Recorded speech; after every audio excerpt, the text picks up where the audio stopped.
साहेब, अजितदादांना मुख्यमंत्री करण्यासाठी राष्ट्रवादी काँग्रेसच्या नेत्यांनी निर्धार केला आहे असं चर्चा आहे सध्या सुरू. हे बघा, मागंसुद्धा एकदा माननीय अजितदादांनी काय सांगितलं होतं, कुणी निर्धार करून आणि कुणी नुसतं वक्तव्य करून होत नाही, तर ज्याला मुख्यमंत्री व्हायचं आहे त्याच्या पाठीमागे 145 आमदारांचं बहुमत असलं पाहिजे. आज महाराष्ट्रामध्ये महायुतीचं सरकार आहे. या महायुतीमध्ये शिवसेना, भारतीय जनता पक्ष, अजितदादांचा राष्ट्रवादी काँग्रेस पक्ष, आमचे सहयोगी अपक्ष आमदार आणि मित्रपक्षातले सहयोगी आमदार, अशी आमची सगळ्यांची महायुती आहे. आता 2024ला आमचं पहिलं उद्दिष्ट काय आहे महायुतीचं, तर महायुतीचं सरकार हे 288 पैकी 200पेक्षा जास्त आमदारांचं बहुमत मिळवून महायुतीचं सरकार आलं पाहिजे.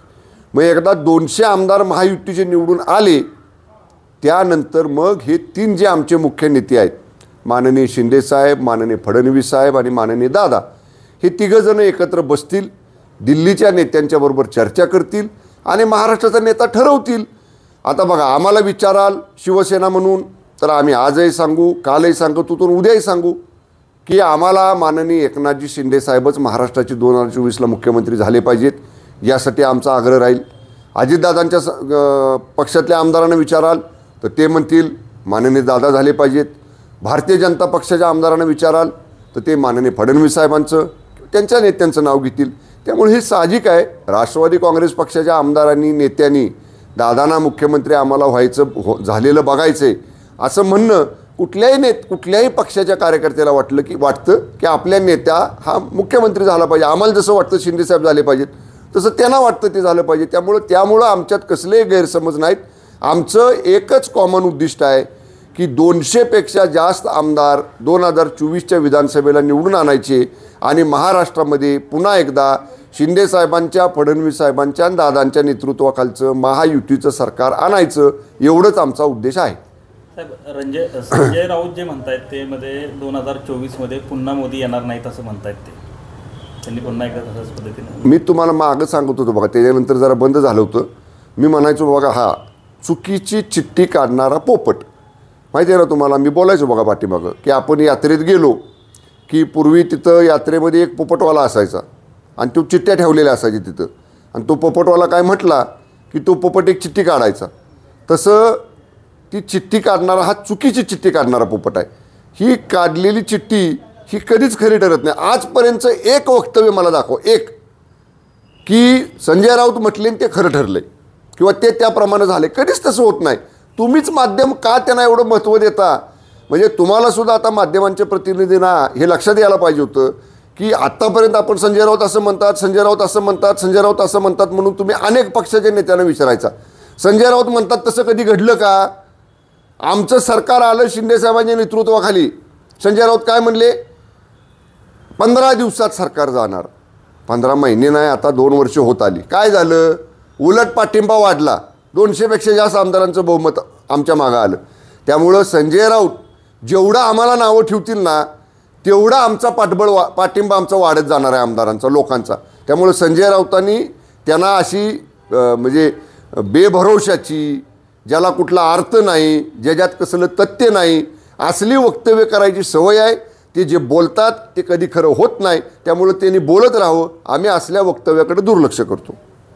दुसरा एक प्रश्न आहे, काँग्रेस, शिवसेना, राष्ट्रवादीने पक्ष फोडले पण चोरले नाहीत, मंदिर उभारताय पण घरं पेटवणं बंद करा असं उद्धव ठाकरेंनी टीका केली. नाही, कोण घरं पेटवायचं कोण काम करते? उलट माननीय मोदी साहेबांच्या नेतृत्वाखाली पूर्वी घरामध्ये ज्या चुली पेटवल्या जायच्या, लाकूड लावून चुलीमध्ये स्वयंपाक बनवला जायचा, धूर व्हायचा, महिलांना त्रास व्हायचा, त्या चुलीतली लाकडं काढून तिथं गॅस द्यायचं काम माननीय मोदी साहेबांनी केलं. महिलांना लखपती दिदी करण्याचं काम माननीय मोदी साहेबांनी केलं. अहो, ह्या घरातले संसार फुलवण्याचं काम मोदी साहेब करतायत. महाराष्ट्रामध्ये सुद्धा आता माझी कन्या भाग्यश्री ही एक अत्यंत चांगली मुलींच्यासाठी योजना आपण आणली. 8 लाख रुपये ज्या पालकांचं उत्पन्न आहे वार्षिक, त्या सगळ्या मुलींना शिक्षण मोफत करण्याचा निर्णय ह्या सरकारने घेतला. हे सरकार संसार फुलवतंय, पण ज्यांना डोळ्यावर पट्टी बांधलेली आहे ना, त्यांना हे चांगलं काम दिसत नाही. आणि ती डोळ्यावर पट्टी बांधलेली मंडळी अशा पद्धतीची नाहक टीका आमच्या सरकारवर करतायत. त्यांनी टीका करत राहावं.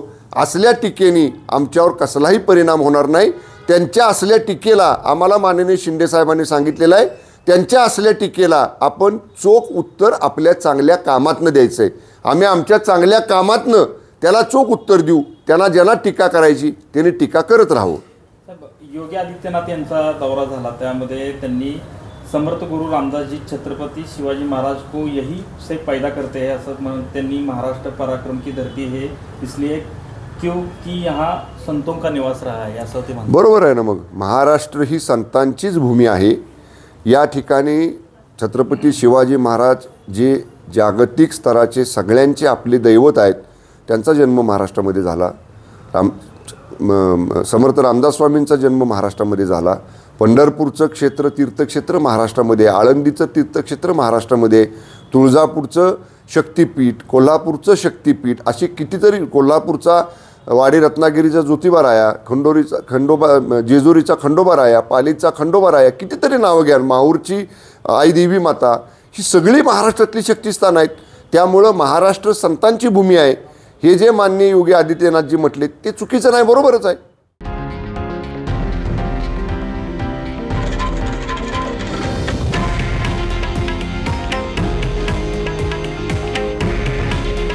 हे आहे देशातील नंबर 1 न्यूज नेटवर्क आणि आपण पाहत आहात TV9 मराठी. काळजी तुमची, हित महाराष्ट्राचं.